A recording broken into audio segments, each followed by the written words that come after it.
ஆமென்.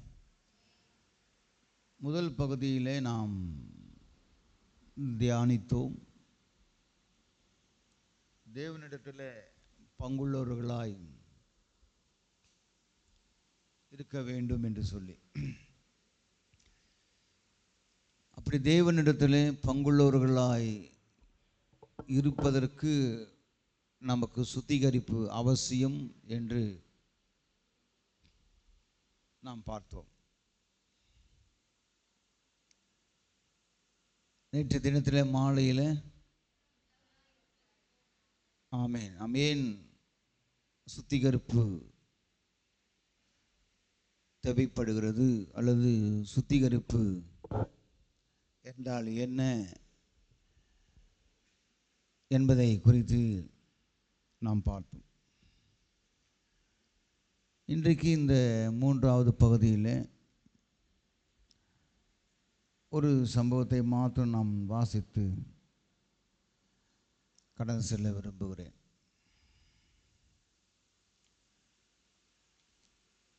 யோபின் புத்தகம்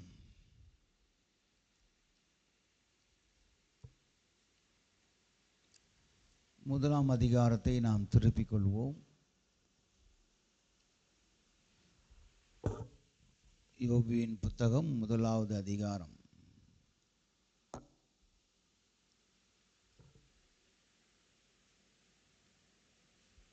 அதில் 3வது வசனத்திலிருந்து நான் வாசிக்கிறேன். 2வது வசனத்திலிருந்து, அவனுக்கு 7 குமாரரும் 3 குமார்த்திகளும் பிறந்தார்கள்.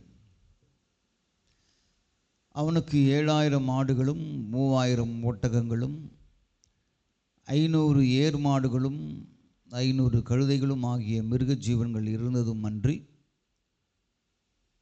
திரளான பணிவிடைக்காரரும் இருந்தார்கள். அதனால் அந்த மனுஷன் கிழக்கத்தி புத்திரர் எல்லாரிலும் பெரியவனாய் இருந்தான். அவன் குமாரர் அவனவன் தன் நாடிலே தன் வீட்டிலே விருந்து செய்து தங்கள் 3 சகோதரிகளையும் தங்களோடு போஜனம் பண்ணும்படி அழைப்பார்கள். விருந்து செய்கிற அவரவருடைய நாள்முறை முடிகிற போது யோபு, ஒருவேளை என் குமாரர் பாவம் செய்து தேவனை தங்கள் இருதயத்திலே தூஷித்திருப்பார்கள் என்று சொல்லி அவர்களை அழைத்தனுப்பி பரிசுத்தப்படுத்தி அதிகாலமே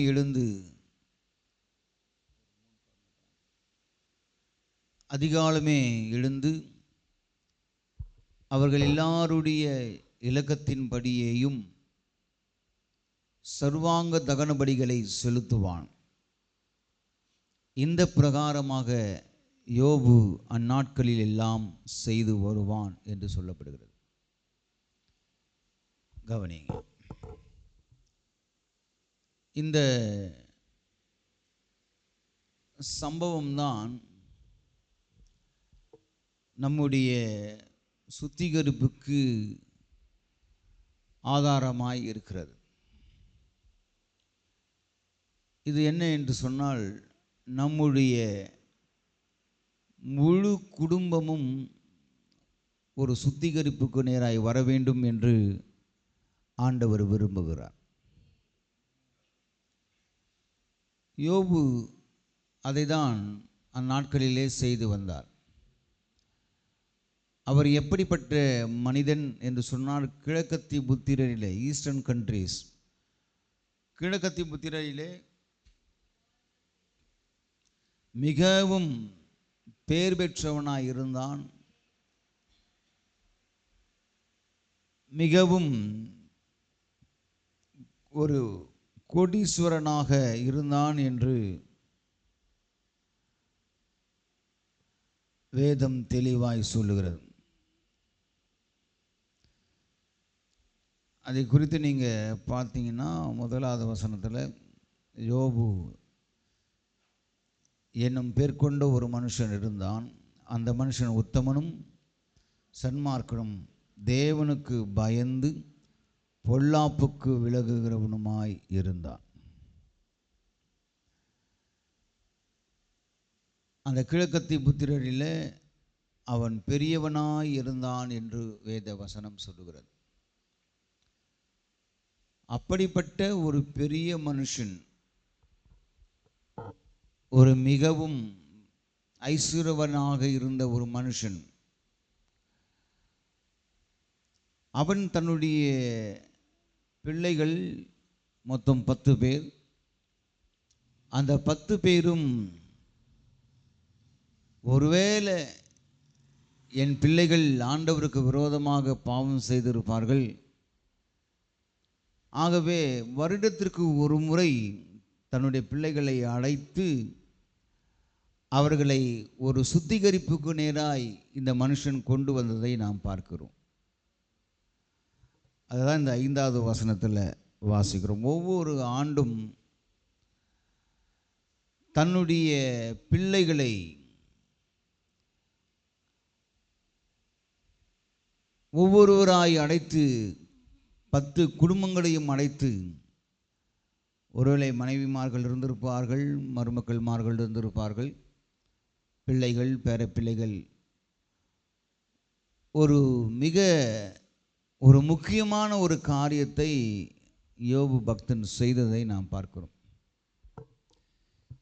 ஏன் இதை ஆண்டவர் வேதத்திலே குறிப்பிட்டு வைத்திருக்கிறார் என்று சொன்னால்,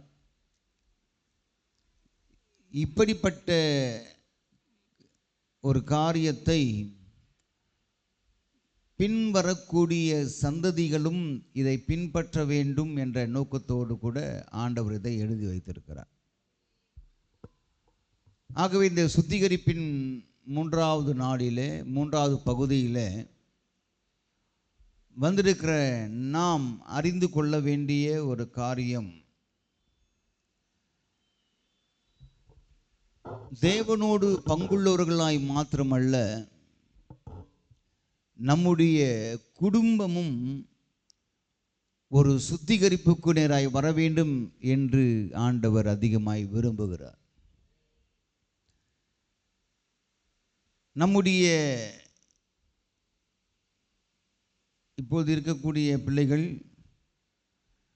அது எத்தனை பேராக இருந்தாலும், வருஷத்தில் ஒரு முறை நாம் இப்படிப்பட்ட ஒரு காரியங்களை செய்வது ஒரு மிகுந்த ஒரு பிரயோஜனமாக இருக்கும் என்று நான் விசுவாசிக்கிறேன். அதை வரும் நாட்களிலே நம்முடைய சபையில் இருக்கக்கூடிய மக்கள் செய்வார்கள் என்று நான் நம்புகிறேன். அல்லேலூயா. அவர்கள் விருந்து செய்கிறார்கள். அதான் வசனம் சொல்றது, அவர்கள் விருந்து செய்கிற அவரவருடைய நாள் முறை முடிகிற போது, ஒருவேளை என் குமாரர் பாவம் செய்து, ஏன்னா விருந்து அப்படின்னாலே நாட்களில் அதில் ஆண்டவர் விரும்பாத பதார்த்தங்களும் இருக்கும், மதுபான வகைகள் இருக்கும். அதனாலே என் ஜனங்கள், என் பிள்ளைகள் தீட்டுப்பட்டிருக்கக்கூடாது, என் மக்கள் தேவனுக்கு விரோதமாய் பாவம் செய்திருக்கக்கூடாது.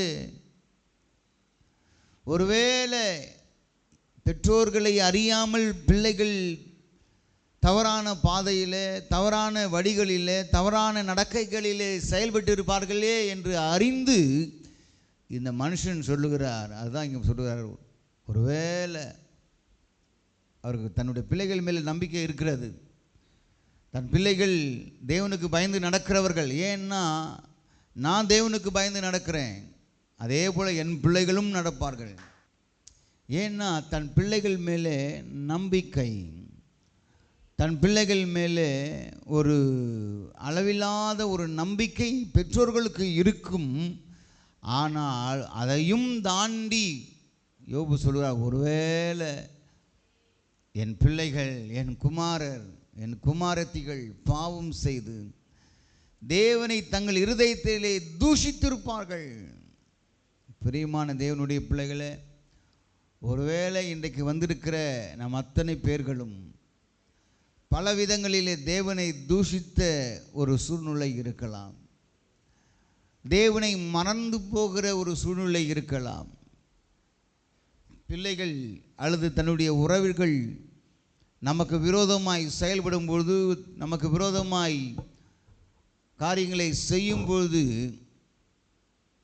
அது நிமித்தமாய் என்ன ஆண்டவர், இன்றைக்கு நிறைய பேர் பார்த்தீங்கன்னா ஏதோ ஒரு பிரச்சனை வந்தால் ஆண்டவரை விட்டே விலகக்கூடிய ஒரு சூழ்நிலை.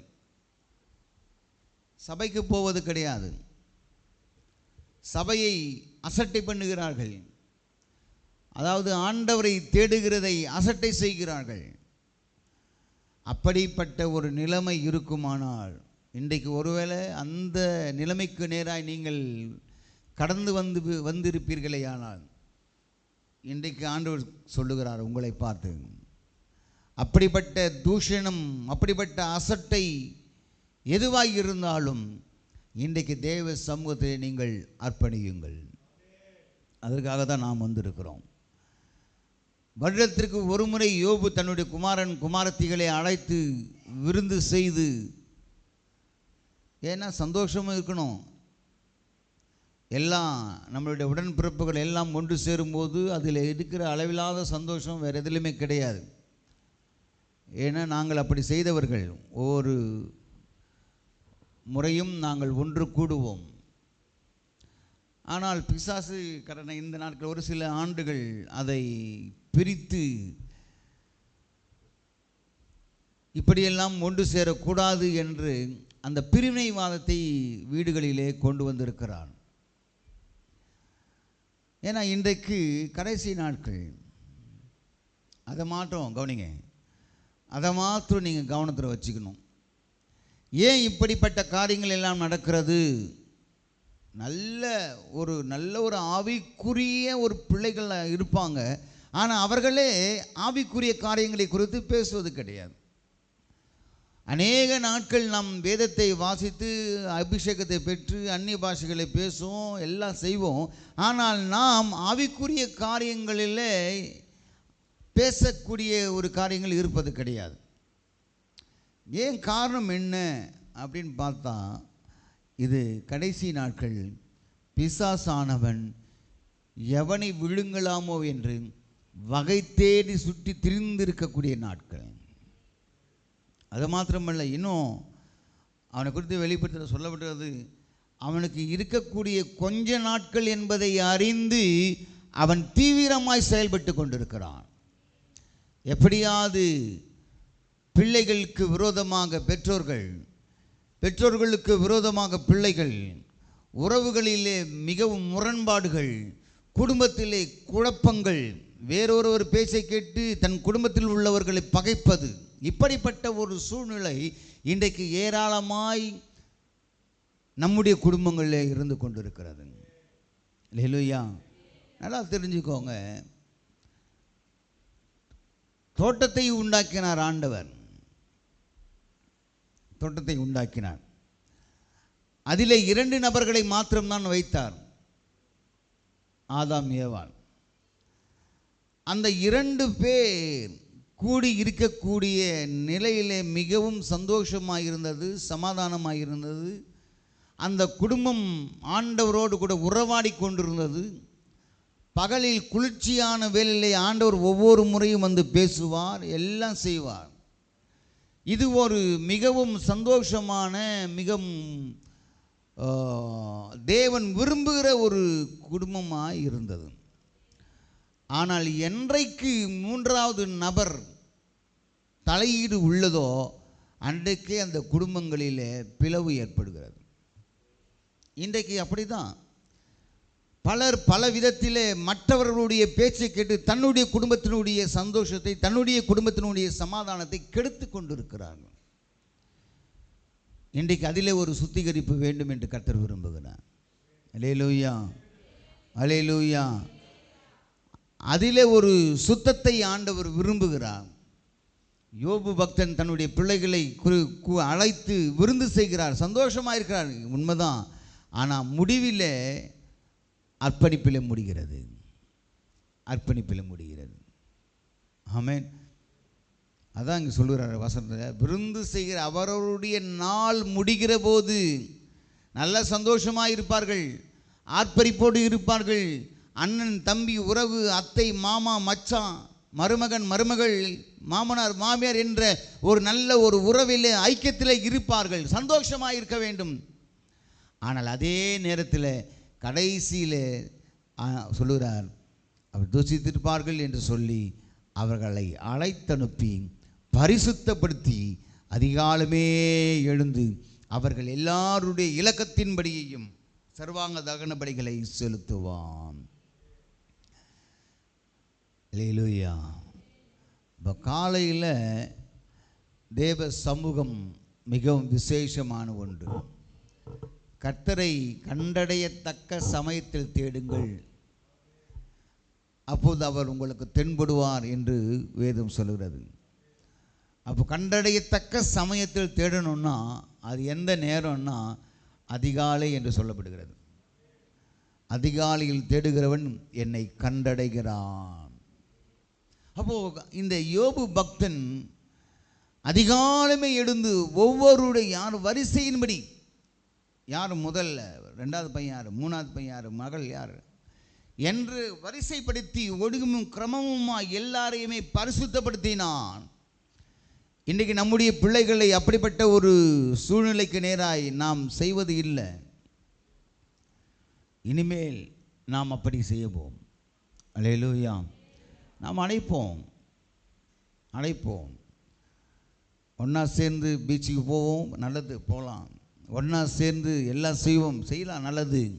ஆனால் அதே நேரத்தில் கடைசியில் நாம் அர்ப்பணித்து, ஆண்டவரே என் பிள்ளைகள் அசுத்தமான காரியங்களை செய்யக்கூடாது, என் பிள்ளைகள் தீய வழிகளில் நடக்கக்கூடாது, என் பிள்ளைகள் உமக்கு விரோதமான காரியங்களே செய்யக்கூடாது, என் பிள்ளைகளை மன்னிங்க ஆண்டவரே, என் பிள்ளைகளை கழுவுவீராக, என் பிள்ளைகளை பரிசுத்தப்படுத்துவீராக என்று சொல்லி எந்த ஒரு பெற்றோர்கள் தன்னுடைய குடும்பத்தை நல்வழியிலே நடத்துகிறார்களோ அந்த குடும்பம்தான் பரலோக ராஜ்யத்திற்கு நேராய் வரும்.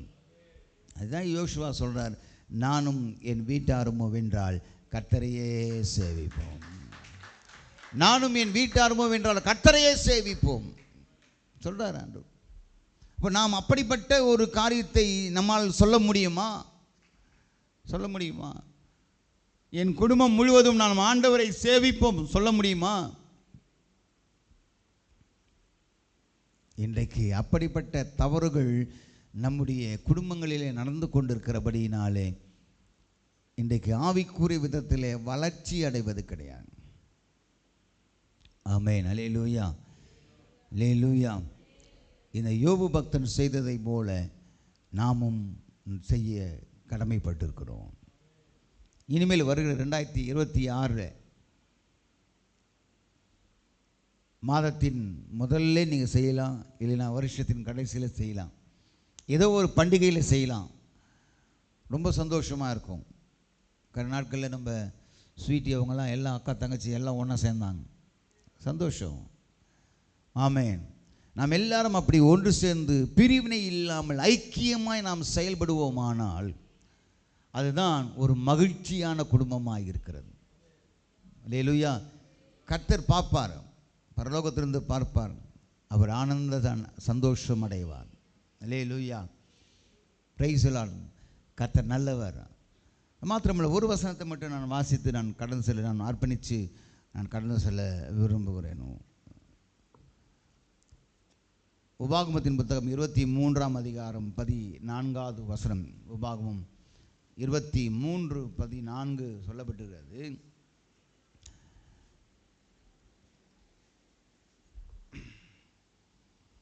உன் தேவனாகிய கர்த்தர் உன்னை ரட்சிக்கவும் உன் சத்துருக்களை உனக்கு ஒப்பு கொடுக்கவும் உன் பாளையத்திற்குள்ளே உலாவிக் கொண்டிருக்கிறார். ஆகையால் அவர் உன்னிடத்தில் அசுசியான காரியத்தை கண்டு உன்னை விட்டு போகாதபடிக்கு உன் பாளையம் சுத்தமாயிருக்க கடவது. அல்லேலூயா. நம்முடைய பாளையம் சுத்தமாயிருக்க வேண்டும். பாளையம் என்பது சபையை குறிக்கிறது. பாளையம் என்பது ஒரு குடும்பத்தை குறிக்கிறது. பாளையம் என்பது நம்முடைய இருதயத்தை குறிக்கிறது. அல்லேலூயா. ஜனங்கள் கூடுகிற ஒரு இடம்தான் பாளையம். நிறைய ஊர் பெயர்லாம் இருக்குது. எடப்பாளையம், இந்த பாளையம், அந்த பாளையம்னு இருக்குது. ஏன்னா பாளையம் என்பது ஜனங்கள் கூடி வாழக்கூடிய ஒரு இடம். வேதத்திலே பாளையம் சொல்லப்பட்டிருக்கிறது என்று சொன்னால் இதில் ஆவிக்குரிய அர்த்தம் என்னன்னா, உங்களுடைய இருதயமே ஒரு பாளையமாக இருக்கிறது. நம்முடைய குடும்பம் ஒரு பாளையம். ஆகவே வேதம் சொல்லுகிறது, உன் தேவனாகிய கர்த்தர் உன்னை ரட்சிக்கவும். ரட்சிப்பு என்பது ஒரு மிகப்பெரிய ஒரு வார்த்தை, அற்புதமான வார்த்தை. நம்மை ரட்சிக்க தேவனாகிய கர்த்தர் விரும்புகிறார். அது மாத்திரமல்ல, உன் சத்துருக்களை உனக்கு ஒப்பு கொடுக்கவும் உன் பாளையத்திற்குள்ளே உலாவிக் கொண்டிருக்கிறார். நம்முடைய குடும்பத்திலே ஆண்டவராகிய தேவன் உலாவிக் கொண்டிருக்கிறாரா? அதை நீங்கள் பார்க்கணும். இன்னைக்கு நிறைய குடும்பத்தில் தேவன் உலாவுவது கிடையாது. அதனால்தான் பிரச்சனைகள், போராட்டங்கள், பிரிவினைகள், மார்க்கபேதங்கள், குழப்பங்கள் எல்லாம் ஏற்படுவதற்கு காரணம் என்ன? தேவன் நம்முடைய பாளையத்திலே உலாவ இடம் கொடுப்பது இல்லை. அல்லேலூயா. நாம் இடம் கொடுக்கணும். எப்போ ஆண்டவர் நம்முடைய பாளையமாகிய குடும்பத்திலே உலாவார்? நல் வார்த்தைகளை பேசும்பொழுது, நல்ல நன்மையான காரியங்களை பேசும் பொழுது, வேத வசனங்களை பேசும் பொழுது தேவன் உங்களுடைய குடும்பத்திலே உலாவுவார். அல்லேலூயா. இன்றைக்கு அதற்கு மாறாக தேவையில்லாத சம்பாஷணைகள் தான் இன்றைக்கு குடும்பத்தில் இருக்கிறது. இதை பார்க்கும்போது ஆண்டவருக்கே ரொம்ப அருவருப்பாக இருக்கும். இன்றைக்கு தேவையில்லாத சம்பாஷணைகள், தேவையில்லாத பேச்சுகள், சினிமா கதைகள், டபுள் மீனிங்கில் பேசுகிற காரியங்கள், இப்படிப்பட்ட காரியங்களை பேசுகிறதினாலே நம்முடைய குடும்பத்தில் தேவன் வாசம் பண்ணுவது இல்லை. அப்போ தேவன் வாசம் பண்ண வேண்டுமானால், உன் பாளையத்திலே கர்த்தர் உலாவ வேண்டுமானால், நம்மிடத்தில் எந்த விதமான அசுசியான காரியத்தையும் காணக்கூடாது. அல்லேலூயா. அப்போ தேவையில்லாத காரியங்களை வீட்டிலே ஆண்டவர் கண்டால் அந்த வீட்டிலே ஆண்டவர் வாசமாய் இருக்க மாட்டான். எப்படி பாளையமாக, ஒருவேளை பாளையமாகி இந்த சபையிலே தேவன் வாசம் பண்ண வேண்டுமானால் இந்த சபை பரிசுத்தமாக இருக்க வேண்டும். இந்த சபையில் இருக்கக்கூடியவர்கள் பரிசுத்தமான வார்த்தைகளை பேச வேண்டும். இந்த சபையில் இருக்கக்கூடியவர் நல்நடக்கையிலே இருக்க வேண்டும். அதை விட்டுவிட்டு தவறான காரியங்களிலே நாம் செயல்படுவோமானால் இந்த இடத்திலே, அல்லது நீங்கள் நாம் கூடுகிற இடத்திலே ஆண்டவர் வாசமாக இருக்க மாட்டான். அல்லேலூயா. நல்லா கவனிக்கணும். இன்னைக்கு இந்த காரியங்கள்லாம் நம்முடைய வாழ்க்கையில் கொண்டு வரணும்.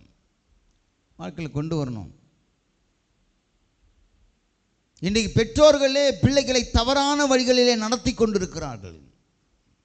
குடும்பத்தில் பெற்றோர்களே பிள்ளைகளை வைத்து தவறான காரியங்களை செயல்படுத்தி கொண்டிருக்கிறார்கள். ஜாக்கிரதையாக இருங்க. உங்களுடைய பாளையம் சுத்தமாக இருக்கணும். உங்களுடைய பாளையத்தில் அசுசியான காரியங்களை ஆண்டவர் பார்த்தால் அந்த இடத்துல ஆண்டவர் உலாவ மாட்டார். ஆமென். உலாவ மாட்டார்.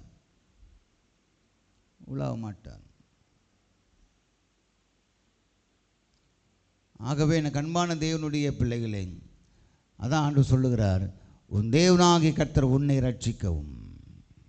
உன்னை ரட்சிக்க வேண்டுமா? உங்களுக்கு மெய் சமாதானத்தை கொடுக்க வேண்டுமா? உங்களுக்கு சந்தோஷத்தை கொடுக்க வேண்டுமா? நீங்கள் விடுதலை அடைய வேண்டுமா? நீங்கள் சுகமாக வேண்டுமா? இதெல்லாம் எல்லாத்தையும் சேர்ந்தான் ரட்சிப்பு என்ற வார்த்தை. சுகம், ஆரோக்கியம், சமாதானம், தெய்வீகம் எல்லாமே அடங்கி இருக்கிறது. ஆகவே ஆண்டவர் உங்களை ரட்சிக்க வேண்டுமானால்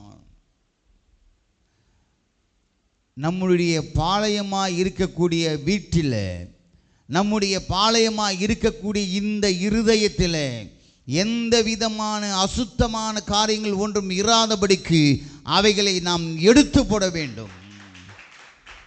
அல்லேலூயா. எடுத்து போடணும்.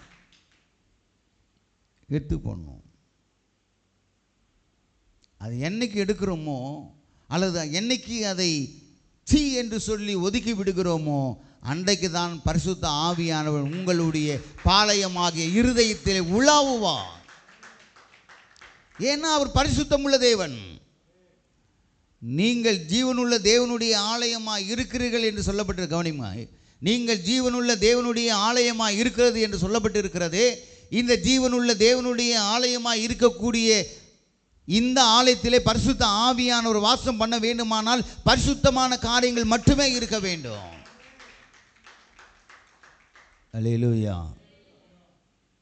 இன்னைக்கு பெற்றோர்கள் என்ன பண்ண, பிள்ளைகளை வைத்து வேவு பார்க்க வைக்கிறார்கள். தவறு. இப்படிப்பட்ட அசுசியான காரியங்களை நீங்கள் செய்வீர்களேயானால் நீங்கள் ஏமாந்து போய்வீர்கள். கடைசி நாட்கள் பிள்ளைகளை ஆவிக்குரிய விதத்தில் நடத்த வேண்டுமே ஒழிய, ஆவிக்குரிய விதத்தில் செயல்படுத்தப்பட வேண்டுமே ஒழிய, அதற்கு மாறாக நீங்கள் தவறான பாதையில் உங்கள் பிள்ளைகளை நடத்துவீர்களேயானால் பின் நாட்களிலே மிகப்பெரிய ஒரு விளைவை சந்திக்க நேரிடும். எச்சரிக்கையாக நான் சொல்லுகிறேன். சொல்கிறேன். அல்லேலூயா. அதனால் தான் பிள்ளைகள் பின்மாற்றம் அடைகிறார்கள். அதுக்காக தான் பிள்ளைகள் நல்ல ஒரு விதத்திலே வளருவது இல்லை, நல்ல பழக்க வழக்கங்கள் உண்டாகுவது இல்லை. தீய நண்பர்கள், தீய பழக்கங்கள், மறைவான காரியங்கள் எல்லாம் செய்கிறார்கள். காரணம் என்ன? பெற்றோர்களாக இருக்கக்கூடிய நாம், பெரியவர்களாக இருக்கக்கூடிய நாம் தான் காரணம். அசுசியான காரியங்கள் ஒன்றும் உங்களுடைய பாளையமாகிய குடும்பத்தில், பாளையமாகிய இருதயத்தில் இராதபடிக்கு. ஏன்னா இருதயத்தை குறித்து சொல்லப்படுகிறது, இருதயம் மகா கேடுள்ளதும் கிறுக்குள்ளதுமாக இருக்கிறது. அப்படியானால் பாளையம் ரொம்ப முக்கியம். இருதயம் சீர்படுத்தப்பட வேண்டும். ஆண்டவர் சொல்லுகிறார், உன் சத்துருக்களை உனக்கு ஒப்பு கொடுக்கவும். அப்போ சத்துருக்களை மேற்கொள்ளணுமா? நமக்கு விரோதமாய் செயல்படுகிற ஆவிகள் கட்டப்பட வேண்டுமா? நமக்கு விரோதமாய் பேசிக்கொண்டிருக்கிற, நமக்கு விரோதமாய் பேசுகிற நாவுகள் கட்டப்பட வேண்டுமா? நம்முடைய இருதயமாய் இருக்கக்கூடிய இந்த பாளையம் அல்லது குடும்பமாய் இருக்கக்கூடிய இந்த பாளையத்திற்குள்ளே அசுசியான காரியங்கள் இருக்கக்கூடாது. அவைகளை கர்த்தர் வெறுக்கிறார். அல்லேலூயா. இன்றைக்கு குடும்பத்தில் பிள்ளைகளை வைத்தே காய் நகர்த்துவாங்க. பார்த்தீங்களா? காய் நகர்த்துவாங்க அப்படியே. இப்படிப்பட்ட சம்பவங்கள் இன்றைக்கு பல குடும்பங்களில் நடந்து கொண்டிருக்கிறது. ஆகவே தான் பிள்ளைகள் ஆவிக்குரிய முதிர்ச்சி அடைவதில்லை. ஆவிக்குரிய விதத்தில் எந்த விதத்திலையும் ஒரு உயர்வை காணுவதே கிடையாது. ஏன்னா உங்களுடைய பாளையமாக இருக்கக்கூடிய குடும்பம் அசுசி இல்லாமல் இருக்க வேண்டும். அசுசி இல்லாமல் இருக்கணும். அல்லேலூயா. ஆமென் சொல்லுங்களேன். கர்த்தர் நல்லவர், அவர் கிருபை என்றும் உள்ளது. அப்போ நாம் என்ன செய்யணும்? கவனிங்க, இதே உபாகமத்தில் சொல்லப்படுகிறது. இப்படிப்பட்ட அசுசியான காரியங்கள் ஈடுபடாதபடி, குடும்பத்தில் இல்லாதபடிக்கு பிள்ளைகள் நல்வழியிலே, பிள்ளைகள் நல்ல இடத்திலே, நல்ல விதத்திலே வளர வேண்டுமானால் நாம் என்ன செய்ய வேண்டும் என்று ஆண்டவர் இஸ்ரவேல் ஜனங்களுக்கு சொல்லியிருக்கிறார். 6ஆம் அதிகாரம், உபாகமத்தின் புத்தகம் 6ஆம் அதிகாரம் 6வது வசனத்திலிருந்து நான் வாசிக்கிறேன். கவனிங்க. இன்று நான் உனக்கு கட்டளையிடுகிற இந்த வார்த்தைகள் உன் இருதயத்தில் இருக்க கடவது. அதான் பாளையம். உன் பாளையமாகிய இருதயத்தில் இருக்க கடவது. நீ அவைகளை உன் பிள்ளைகளுக்கு கருத்தாய் போதித்து, நீ உன் வீட்டில் உட்கார்ந்திருக்கிற போதும், வழியில் நடக்கிற போதும், படுத்து கொள்ளுகிற போதும், எழுந்திருக்கிற போதும் அவைகளை குறித்து பேசு. ஆமென். அவைகளை குறித்து பேசு. 7ஆம் வசனம் கவனிங்க. அப்ப ஆண்டவர் எதை சொல்லுகிறார்? எவைகளை நியாயப்பிரமாண வார்த்தைகளை, நியாயப்பிரமாண புஸ்தகத்தில் இருக்கக்கூடிய அனைத்து வார்த்தைகளையும் நாம் என்ன செய்ய வேண்டுமாம்? நம்முடைய பிள்ளைகளுக்கு கருத்தாய் போதிக்க வேண்டும். அல்லேலூயா. கருத்தாய் போதிக்க வேண்டும். அப்ப நாம் இதுதான் எல்லாம் கைத்தட்டி ஆண்டவரை மையப்படுத்துங்க. ஆமென். கருத்தாய் போதிக்க வேண்டுமா? அப்ப போதித்து அடுத்தபடியாக வார்த்தை சொல்லுகிறது, நீ உன் வீட்டில் உட்கார்ந்திருக்கிற போதும். இன்றைக்கு அநேக முறை வீடுகளில் என்ன நடக்குது? நாம் உட்கார்ந்து ஊர் கதைகளையும் உலக கதைகளும் மற்றவர்களுடைய கதைகளையும் பேசி இன்றைக்கு நேரத்தை வீணடிப்பது மாத்திரமல்ல, நம்முடைய ஆத்மாவையே சீரழித்து கொண்டிருக்கிறோமே. அது அல்ல. இஸ்ரவேல் ஜனங்களுக்கு ஆண்டவராகிய தேவன் சொன்ன ஒரு காரியம் என்ன? நீங்கள் உட்கார்ந்து இருக்கிற போதும் வழியிலே நடக்கிற போதும். இப்போ நாம் உட்கார்ந்து இருக்க போதும் வழியிலே நடக்கிற போதும் பேசுகிற காரியங்கள் என்ன? அந்த நாட்டில் நடந்தாங்க. இப்போ நாம் காரில் போகிறோம், பைக்கில் போகிறோம். அப்போ பைக்கில் இன்னொரு நபரையோ அல்லது யாரையோ உட்கார வைத்து விட்டு என்ன பேசிக்கொண்டு இருக்கிறோம்? தேவனுடைய வார்த்தைகளை பேசுகிறோமா? தேவனுடைய வார்த்தை, தேவனுடைய நாமத்தை புகழுகிற காரியங்களை பேசுகிறோமா? இல்லை. எப்போ பேசினாலும் என்ன பேசினாலும் மற்றவர்களை குறித்து குறைவாய் தரக்குறைவாய் பேசுகிறோம். ஏன்னா நாம் ரொம்ப நீதிமான் என்ற நினைப்பிலே நாம் பேசிக்கொண்டிருக்கிறோம். இல்லை. ஒரு குடும்பம் சீர்பட வேண்டுமானால், ஒரு குடும்பம் சுத்திகரிக்கப்பட வேண்டுமானால், ஒரு குடும்பத்தில் உள்ள நபர்கள் அத்தனை பேர்களும் ஆசீர்வாதமாக இருக்க வேண்டுமானால் நாம் என்ன செய்ய வேண்டும்? நாம் வீடுகளிலே உட்கார்ந்திருக்கிற போதும். இன்றைக்கு பெற்றோர்கள் செய்யக்கூடிய ஒரு காரியம், பெற்றோர்கள் பிள்ளைகளை வைத்துக்கொண்டே எல்லா காரியங்களையும் பேசுகிறார்கள். தவறு. உங்களுடைய சந்ததியே நீங்கள் சீரழித்து கொண்டிருக்கிறீர்கள். அல்லேலூயா. உங்கள் சந்ததியை நீங்கள் ஒரு ஆவிக்குரிய விதத்தில் வறட்சி அடைய செய்வதில்லை. இப்படிப்பட்ட செயல்களை நீங்கள் செய்வீர்களே ஆனால் உங்களுடைய தலைமுறைகள் பின் நாட்களில் ஆண்டவரை சார்ந்து இருக்காதுமா. நான் தீர்க்க தரிசனமாக சொல்கிறேன். ஆமென். ஏன்னா நாம் தான் காரணம்.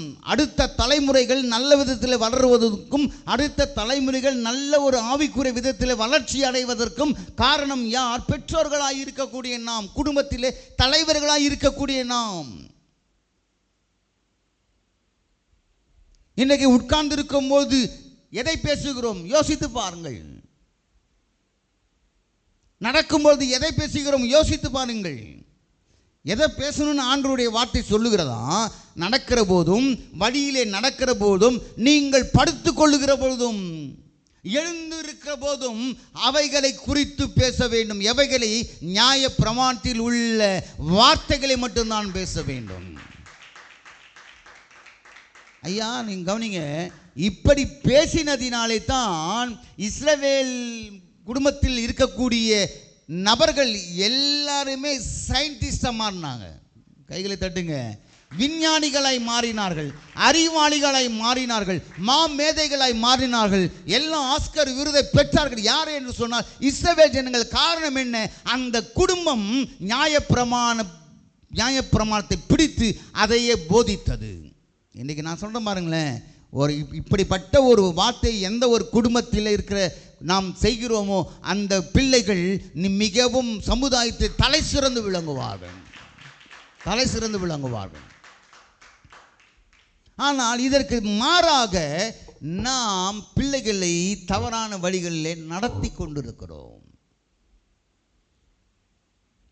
அதனால்தான் யோபு தன் பிள்ளைகளை அழைத்து 10 பேரையும் அழைத்து அவர்களை பரிசுத்தம் பண்ணினான். ஏன்னா ஒருவேளை என் பிள்ளைகள் தேவனை தூஷித்திருப்பார்கள், ஒருவேளை என் பிள்ளைகள் பாவம் செய்திருப்பார்கள். நான் நேற்று சொன்னல சாட்சி, வீட்டுக்கு தெரியாமல் ஒளியும் பார்த்தது எல்லாம். ஆனால் வீட்டில் தெரியாது, ஆனால் நான் அதை செய்தேன். அல்லேலூயா. அப்போது அதனால் பெற்றோர்கள் என்ன செய்தார்கள், ஒருவேளை எங்களுக்கு தெரியாமலும் அறியாமலும், ஏன்னா இன்றைக்கி நிறைய பிள்ளைகள் கல்லூரியில் படிக்கிறாங்க, அது பெண் பிள்ளைகளாக இருக்கட்டும் ஆண் பிள்ளைகளாக இருக்கட்டும், எல்லாரும் கல்லூரி படிக்கிறாங்க, எல்லாம் வெளில போகிறாங்க. நம்முடைய கண் பார்வை விட்டு பல மணி நேரம் தனிமையில் இருக்கிறார்கள். என்ன செய்கிறார்கள், ஏது செய்கிறார்கள் என்று தெரியாது. ஆமென். கிட்டத்தட்ட 10 மணி நேரம் 12 மணி நேரம் தன்னுடைய பாதுகாப்பை விட்டு, பெற்றோர்களுடைய பாதுகாப்பை விட்டு, பெற்றோர்களுடைய கண்காணிப்பை விட்டு அவர்கள் வெளியே செல்லுகிறார்கள். என்ன நடக்குமோ தெரியாது. ஆகவே தான் யோபு சொல்லுகிறார், என் பிள்ளைகள் பாவம் செய்திருப்பார்களோ, என் பிள்ளைகள் தேவனை தூஷித்திருப்பார்களோ. ஏன்னா இன்றைக்கி நம்ம எதிர்க்க வரும்போது அப்படியே மாய்மாலும் நம் பெற்றோர்கள் இடத்துல வரும்போது பிள்ளைகள் அப்படியே பயபக்தியாக இருப்பாங்க, அங்கே போய் தேவனை தூஷிப்பார்கள். இதெல்லாம் நடக்குது, நாங்கள்லாம் அனுபவித்த காரியங்கள். அல்லேலூயா. எவ்வளவு கூத்து, எவ்வளவு அரட்டை அடிப்பது, எவ்வளவு கேவலமாய் பேசுவது, கெட்ட வார்த்தைகள் பேசுவது, இப்படிப்பட்ட சம்பவங்கள் நடப்பதற்கு காரணம் என்ன? இப்படிப்பட்ட நிலையை எல்லாம் மாறி அவர்கள் எல்லாரும் ஒன்று சேர்ந்த வருடத்தில் ஒரு முறை ஜனங்களை கூப்பிட்டு பிள்ளைகளை அழைத்து, ஆண்டவரை நாம் பெற்றோர்களாக இருக்கக்கூடிய நாம் அவர்களை பரிசுத்தம் பண்ண வேண்டும். அல்லேலூயா. அதுதான் குடும்பம் சுத்திகரிக்கப்பட வேண்டும் என்ற தலைப்பில் இன்றைக்கு ஆண்டவர் உங்களோடு பேசி கொண்டிருக்கிறார். அல்லேலூயா. ஏனென்றால் யோபு 8ஆம் வசனம் போடுங்க. 8ஆவது வசனம், அதில் இப்போ உபாகமம் 6:8.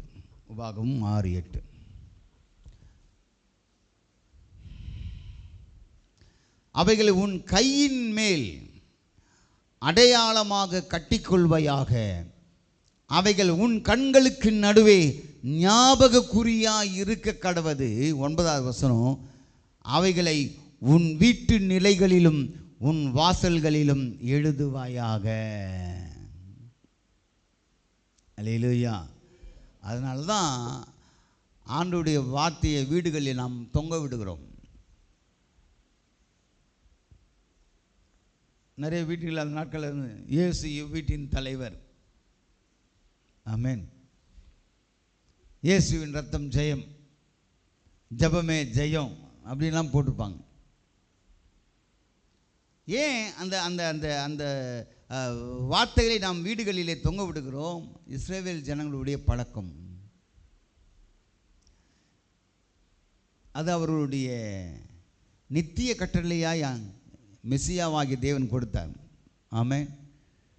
இஸ்ரவேல் ஜனங்களுக்கு அதுதான் ரொம்ப முக்கியம்.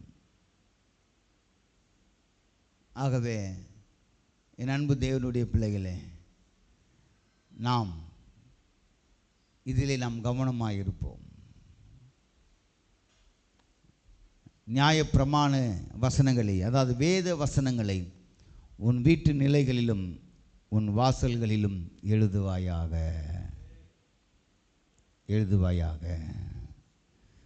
அப்போ வசனத்தை நாம் முக்கியப்படுத்தும் பொழுது, அதான் வசனம் சொல்கிறது 7ஆவது வசனத்தில், நீங்கள் நடந்தாலும் சரி, படுத்தாலும் சரி, வீட்டில் அமர்ந்திருந்தாலும் சரி, எழுந்திருந்தாலும் சரி, நீங்கள் இதில் ஒரு தீர்மானம் எடுங்க. இது முடியாத கஷ்டம்தான், இது ரொம்ப கஷ்டம். ஆனால் ஒரு முயற்சி எடுப்போம், ஒரு ட்ரை பண்ணுவோம். நாம் அமர்ந்திருக்கும் போதும் உட்காரும் போதும் நம் பிள்ளைகளோடு கூட பேசும்போதும் ரொம்ப கவனமாய் நாம் நம்முடைய வார்த்தைகள் இருப்பதாக. ஏன் தெரியுமா? மனுஷர் பேசும் வார்த்தைகளை குறித்து நியாயத்தீர்ப்பு நாளிலே கணக்கு ஒப்புவிக்கப்பட வேண்டும். ஜாக்கிரதை. அல்லேலூயா. இன்றைக்கி வாய் இருக்குன்னு பேசலாம், எவ்வளோ நாள் பேசுவோம்? வயசு இருக்கிற வரைக்கும் தான். வயசு ஒடுங்கி போச்சுன்னா அதுக்கப்புறம் பேச்செல்லாம் நின்றுடும். சகோதரா பேச்செல்லாம் நின்றுடும். ஆமே. எனக்கு கூட உடனே சரியில்லை, அதனால் தான் உட்காந்து பேசுகிறேன். ஒரு சில நேரத்தில் எழுந்து நின்று பேசுகிறேன். முடியாது. அப்போ இருந்த துடிப்பு இருக்காது. அப்போ எல்லாம் சொல்லுவாங்க, என்ன பிரதர் நீங்கள் இப்போது ரொம்ப ஆக்டிவாக இருக்கீங்க, ஊழியத்தில் ரொம்ப ஆக்டிவாக இருக்கீங்களே, இப்படி சொல்லியே பலவீனம் ஆகிட்டு. ஆமென். அது ஒரு காலம். அதுதான் பிரசங்க சொல்கிறார், சிரிக்க ஒரு காலம் உண்டு, அழ ஒரு காலம் உண்டு. இப்போ ஸ்டீபன் ராஜ் சொல்கிறார், பேச ஒரு காலம் உண்டு, பேசாமல் இருக்க ஒரு காலம் உண்டு. அல்லேலூயா. கொஞ்ச நாள் தாங்க பேசுவீங்க, கொஞ்ச நாள் தான் பேசுவீங்க.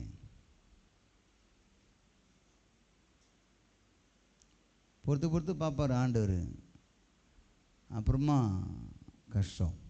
ஆமென். அல்லேலூயா, அல்லேலூயா, அல்லேலூயா, ஆமென். என் அன்பு தேவனுடைய பிள்ளைகளே, ரொம்ப ஜாக்கிரதையாக இருக்கணும். கர்த்தருடைய வருகை மிக சமீபமாக இருக்கிறது. அந்த வருகையில் எப்படியாவது நம்மளுடைய குடும்பம் காணப்பட வேண்டும், நம்முடைய குடும்பம் ஆசீர்வாதமாக இருக்க வேண்டும், நம்முடைய தலைமுறைகள் ஆசீர்வாதமாக இருக்கணும். எங்கள் தாத்தா ஆயாவுக்கு அவங்க 2வது முறையாக, அதாவது 2வது தலைமுறைன்னு நினைக்கிறேன், கிறிஸ்தவர்கள். எங்கள் தாத்தா சாமுவேல். அதனால் எங்கள் தாத்தா ஞாபகம் தான் ஆஸ்வால்ட் சாமுவேல்னு வச்சோம். நல்ல மனுஷன், சொல்ல கேள்வி, நான் பார்த்ததில்லை. எங்கள் ஆயா கொஞ்சம் வாயாடி, அவர் ரொம்ப நல்ல மனுஷன் கேள்விப்பட்டேன். அவர் எல்லாருக்கும் ரொம்ப விருப்பமானவர்னு கேள்விப்பட்டேன்.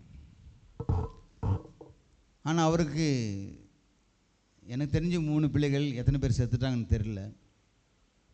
ஒரு அத்தை மட்டும் செத்துட்டாங்க. ஒரு 4 எத்தனை 5 உங்களுக்கு தெரியுமே? 8 பேர்.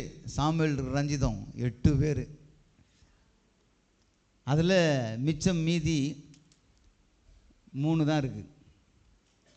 அந்த 3ல் 2 தான் ஆண்டவரை தெரிஞ்சு கொண்டு சந்ததியாக இருக்காங்க. எங்கள் அத்தை குடும்பம் அவங்க கிறிஸ்தவங்க தான், ஆனால் பின்மாற்றத்தில் போயிட்டாங்க. அந்த சந்ததி ஃபுல்லாக விக்கிரகத்துக்கு வணங்கி போயிட்டாங்க. ஆசீர்வாதமாக இல்லை, ஆனால் அந்த குடும்பம் தான் ஆசீர்வாதம், எங்களை விட ஆசீர்வாதமாக இருக்காங்க. அது வேறு விஷயம், பணத்தில். ஆனால் நித்திய ஜீவனுக்கு நேராக வருவாங்களான்னா வரமாட்டாங்க. எத்தனையோ முறை சொல்லிட்டேன், நான் கூட சொல்லிட்டேன்,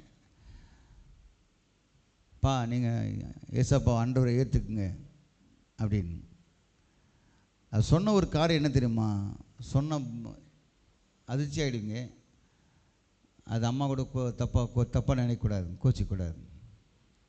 அவர் சொன்னார், எங்கள் சித்தப்பா, பா ஏசப்பா ஏற்றுக்கணும்.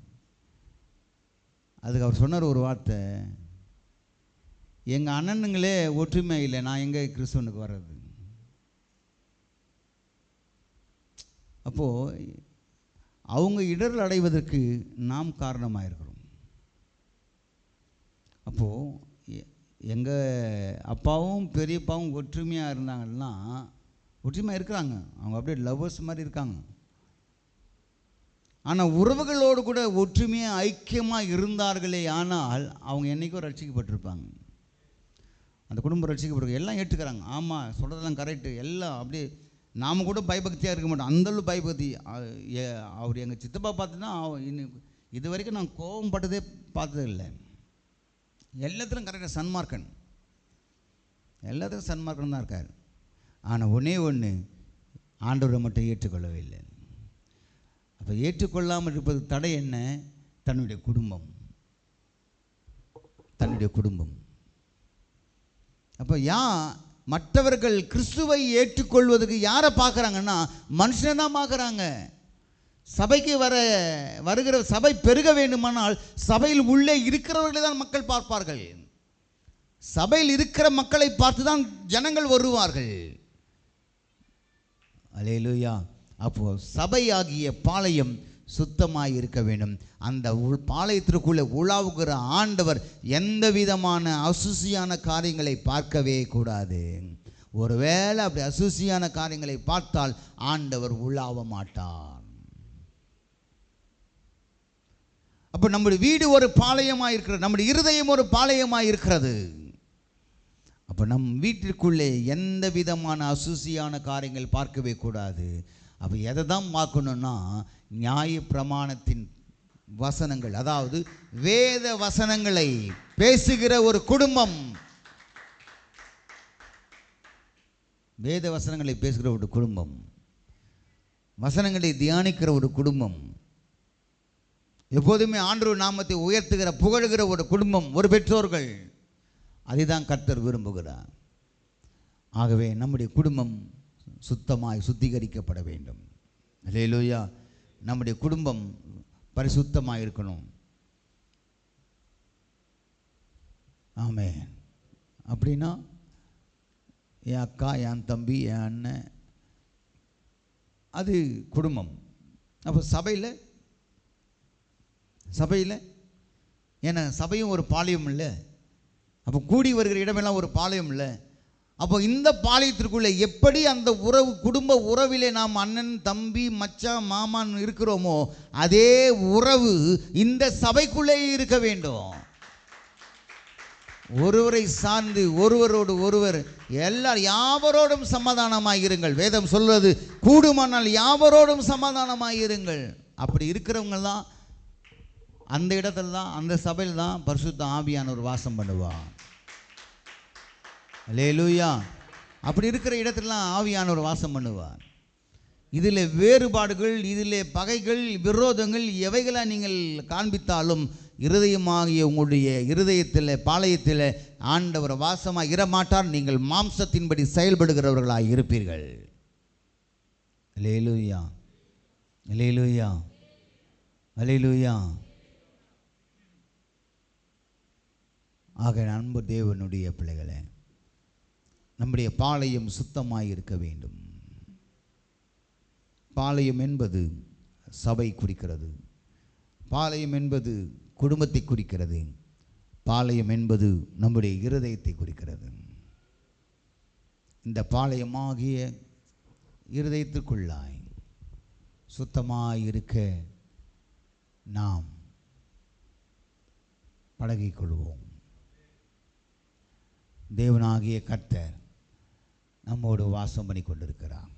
அல்லேலூயா, அல்லேலூயா. தேவன் அற்புதமான காரியங்களை செய்கிறவராக இருக்கிறார். அல்லேலூயா. ஆகவே தயவு செய்து உங்களுடைய குடும்பம் பரிசுத்தமாக இருக்க சுத்திகரிப்பு நம்முடைய குடும்பத்திலே அவசியம். இந்த சுத்திகரிப்பு ஜெபத்திற்கு வருவது மாத்திரமல்ல, நம்முடைய குடும்பத்திலேயும் ஒரு சுத்திகரிப்பு அவசியம். அல்லேலூயா. அந்த சுத்திகரிப்பை ஆண்டவர் அதிகமாய் விரும்புகிறார். அதுக்கு தான் உதாரணமாக யோபு பக்தன் செய்கிறதை நாம் பார்க்கிறோம். அவன் தன்னுடைய பிள்ளைகளை அடைத்து பிள்ளைகளை பரிசுத்தம் பண்ணுகிறான், பிள்ளைகளை சுத்திகரிக்கிறான். தேவ பிள்ளைகளே, நாம் நம்முடைய குடும்பத்தை சுத்திகரிப்போம், நம்முடைய பிள்ளைகளை நல்வழிப்படுத்துவோம், நம் பிள்ளைகளோடு நல்ல வார்த்தைகளை பேசுவோம். பிள்ளைகளுக்கு முன்பதாக மற்றவரை குறித்து எந்த காரியத்தையும் பேசாதீர்கள். இது நிமித்தமாய் அந்த சந்ததி மிகவும் மோசமான ஒரு சூழ்நிலைக்கு நேராய் போய்விடும். அல்லேலூயா. நல்ல வார்த்தைகளை பெற்றோர்களை பார்த்து கற்றுக்கொள்ள வேண்டும். ஆகவே அப்படிப்பட்ட ஒரு நிலையிலே நாம் இருப்போமானால் தேவனாகிய கர்த்தர் நம்மையும் நம்முடைய குடும்பத்தையும் நம்முடைய பாளையத்தையும் சுத்திகரித்து அதிலே உலாவுகிற தேவனாக இருக்கிறார். நம் ஆண்டவர் நம்முடைய இருதயத்திலே உலாவிக் கொண்டிருக்கிறார், தங்கி இருக்கிறார், நம்முடைய சரீரத்திலே உலாவிக் கொண்டிருக்கிறார். ஏனென்றால் அவர் பரிசுத்த ஆவியானவர். எந்த விதமான அசுசியான காரியங்கள் ஒன்றும் இராதபடிக்கு நாம் ஜாக்கிரதையாக இருந்து தேவனுடைய வருகைக்கு நாம் ஆயத்தப்படுவோம், மற்றவர்களை ஆயத்தமாக்குவோம். ஆண்டவர் அது சீக்கிரத்தை வருகிறார். மாரநாதா. அல்லேலூயா. நாம் எல்லாரும் முழங்கால் படியிட்டு ஆண்டவரை நோக்கி நாம் பார்ப்போம். சில வார்த்தைகள்.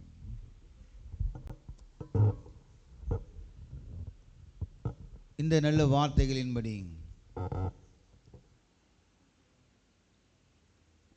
ஆண்டவருடைய நாமத்தை நாம் உயர்த்தி, ஆண்டவரே இந்த வார்த்தைகள் என்னோடு கூட நீங்கள் பேசினீரப்பா, உமக்கு நன்றி ஆண்டவரே, உமக்கு நன்றியப்பா. எல்லாரும் சொல்லுங்கம்மா, எல்லாம் சொல்லுங்கப்பா. தம்பி தங்கச்சி எல்லாரும் ஆண்டவருடைய சமூகத்தில் ஒப்பு கொடுங்க. இது ஏதோ இதை கேட்டு அப்படியே ஆலயத்தை விட்டு வெளியில் போன உடனே விட்டு விடுவது அல்ல. இன்றைக்கு பேசின வார்த்தைகள் உங்களுடைய இருதயத்தில் பதிய வைத்துக் கொள்ளுங்கள். இதை நீங்கள் அபியாசப்படுத்திக் கொள்ளுங்கள்.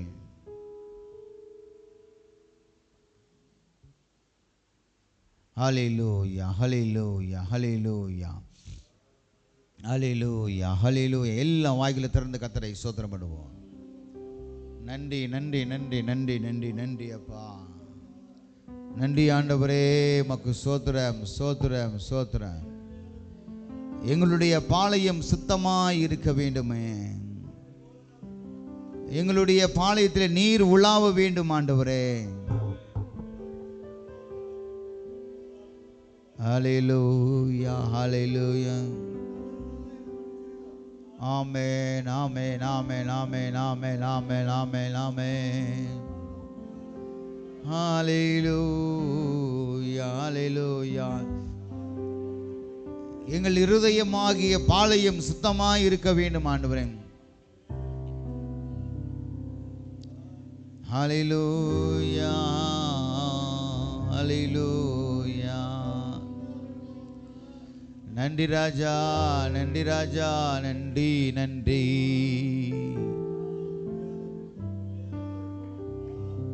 நன்றி அப்பா.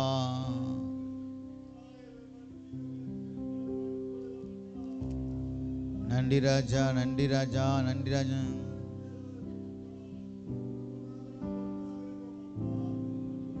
ஹல்லேலூயா, ஹல்லேலூயா, ஹல்லேலூயா, ஹல்லேலூயா.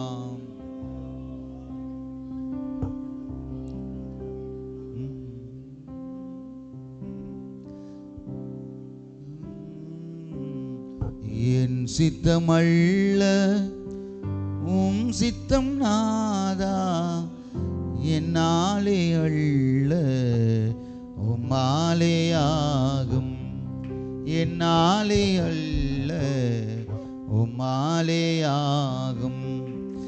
என் சித்தமல்ல உம் சித்தம் நாதா, என்னாலே அல்ல உம்மாலே ஆகும், என்னாலே அல்ல உம்மாலே ஆகும். அடிமை நானே, எஜமான நீரே நாதா, அடிமை நானே, எஜமான நீரே நாதா.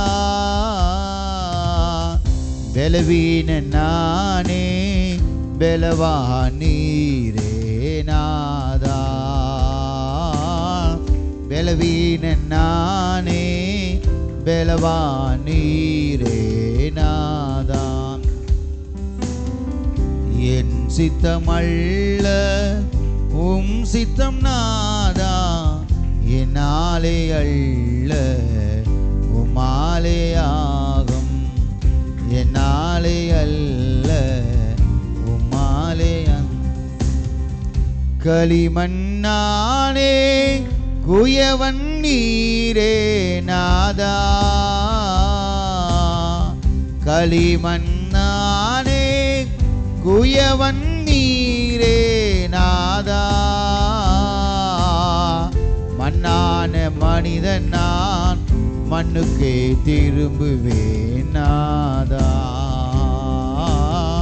மண்ணான மனிதன் நான், மண்ணுக்கே திரும்புவேன் நாதா.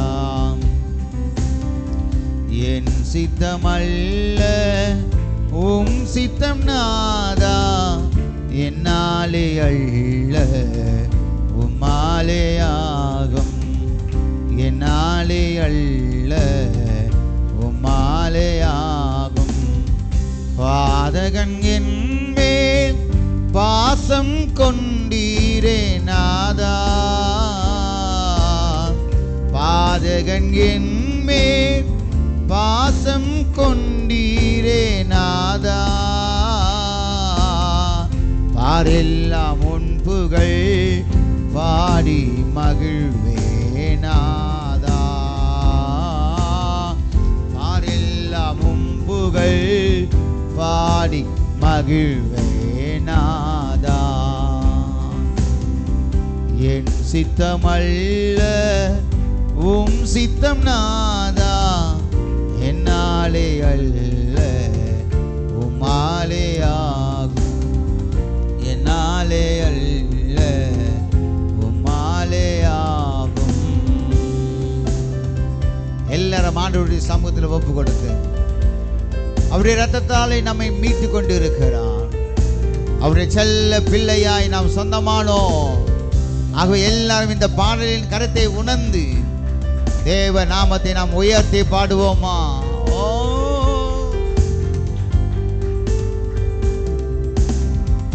உம் திரு இரத்தத்தால் மீட்டு கொண்டீரே நாதா,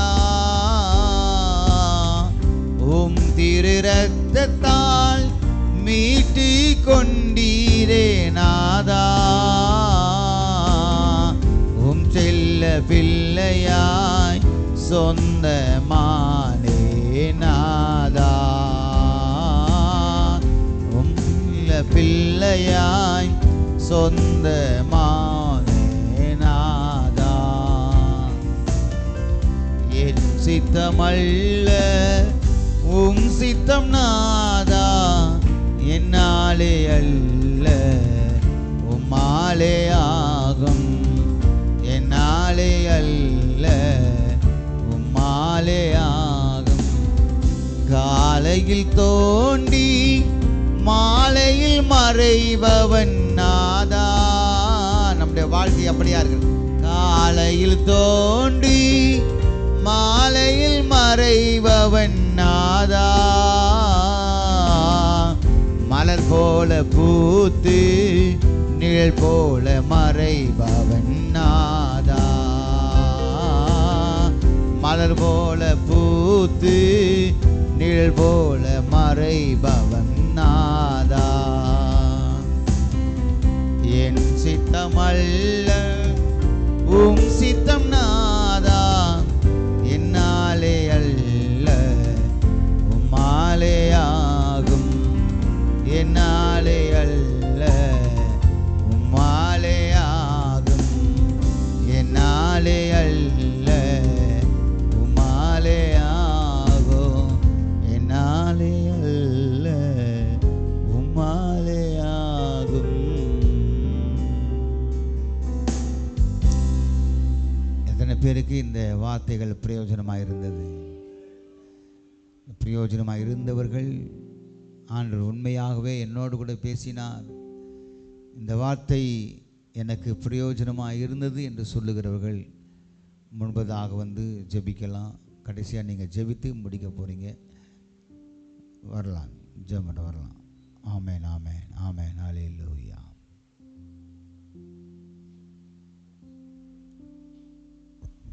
தெளிவு ஸ்தோத்திரிக்கிறோம் ஆண்டவரே, மை ஸ்தோத்திரிக்கிறோம் அப்பா, மை துதிக்கிறோம். கேருபின் மத்தியில் வாசம் பண்ணுகிற எங்கள் பரிசுத்தம் உள்ள தேவனே, அப்பா இந்த 2ஆம் நாள் கர்த்தாவே 3ஆம் பகுதிக்கு கர்த்தாவே நாங்கள் கூடி வந்திருக்கிறோம். பாளையமாகி உம்முடைய சபையிலே அப்பா நாங்கள் ஒருமனமாய் கூடி வந்திருக்கிறோம் சுவாமி. அப்பா இந்த நேரத்திலும் கர்த்தாவே நீர் எங்களோட பேசின அந்த வசனத்தை கர்த்தாவே நாங்கள் உட்கொண்டு அதன் பிரகாரம் ஜீவிக்க கர்த்தர் தாமே எங்களுக்கு உதவி செய்வீராக. அப்பா கர்த்தாவே இதோ கர்த்தாவே பாளையமாகி எங்கள் குடும்பமும், பாளையமாகி எங்கள் சபையும், அப்பா பாளையமாகி எங்கள் இருதயம், அப்பா பாளையமாகிய நாங்கள் கூடி வருகிற இடங்கள் எல்லாம் கர்த்தாவே உடைய வசனங்களை மாத்திரம் நாங்கள் பேசி எங்களை சுத்திகரித்துக் கொள்ள கொள்ள கர்த்தர் தாமே நீர் உதவி செய்வீராக. ஆண்டவரே உம்மை ஸ்தோத்திரிக்கிறோம் அப்பா. மரணமும் ஜீவனும் கர்த்தாவே நாவின் அதிகாரத்தில் இருக்கிறது என்று நாங்கள் பார்க்கிறோம் சுவாமி.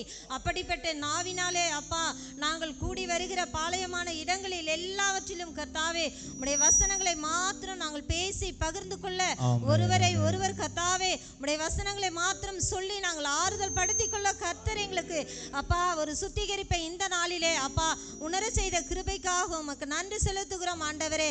அப்பா அதுபோல அப்பா எங்கள் பிள்ளைகளையும் கர்த்தாவே உம்முடைய வசனத்தினாலே அப்பா நாங்கள் அந்த வசனத்தை பேசும் போதும் வாசிக்கும் போதும் கர்த்தாவே அதை பார்க்கிற எங்கள் பிள்ளைகள் கர்த்தாவே அதன் பிரகாரம் நடக்க அவர்களுக்கு கர்த்தாவே கற்றுத்தர கர்த்தர் இந்த நாளிலே எங்களை சுத்திகரித்ததற்காக உமக்கு கொடான கொடி நன்றிகளை செலுத்துகிறோம்.